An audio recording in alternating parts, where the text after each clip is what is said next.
تا ئێستا رووسیا ڕەزامەند نەبووە بە دروستکردنی ئەو ناوچە ئارامە لە سووریا کە ئەردۆگان لە پێناو بەدەستێنانی پشتیوانی پوتین بووی هاتە مۆسکۆ. بەڵام دەرگاکانی گفتوگۆ لە بەردەمیاندا وەڵان.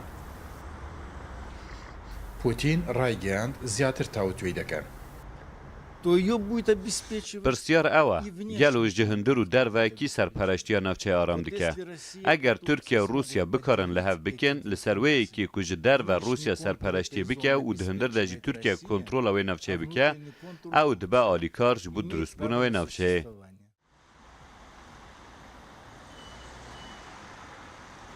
تورکیا نەیتوانی باوەڕ بە رووسیا بکات کە ئەو ناوچە ئارامەی دەیانەوێت دروستی بکەن ئەمریکا ڕۆڵی سەرەکی تدا نابینێت و مۆسکۆ پێی وایە ڕەوایەتیدان بە دروستکردنی ئەو ناوچە ئارامە ڕەوایەتیدانە بە مانەوەی ئەمریکا لە سووریا لە کاتێکدا کە ڕووسەکان بەردەوام ئەو دووپات دەکەنەوە بوونی ئەمریکا لە سووریا نایاساییە و پێچەوانەی یاسا نێودەوڵەتیەکانە. هاوپەیمانی مۆسکۆ و ئەنکەرا لە سووریا پشتیوانی رووسیا بۆ سەقامگیری سنوورەکانی تورکیا لەلایەک. لەلایەکی دیکەوە حکوومەتی دیمەشق بە توندی دژی بوونی هێز و دەسەڵاتی تورکیا لە سووریا کە مۆسکۆش پشتگیری دیمەشق دەکات لەو بابەتەدا بەڵام جارێ بە شێوەیەکی کاتی چاوپۆشی لێ کردووە.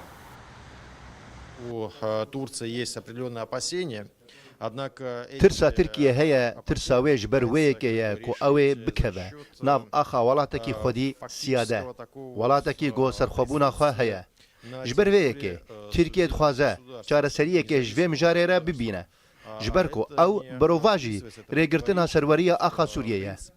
Bi baweriya min gelek nerînên cuda di nav bera Tirkiyeyê de û Rûsyayê de hene.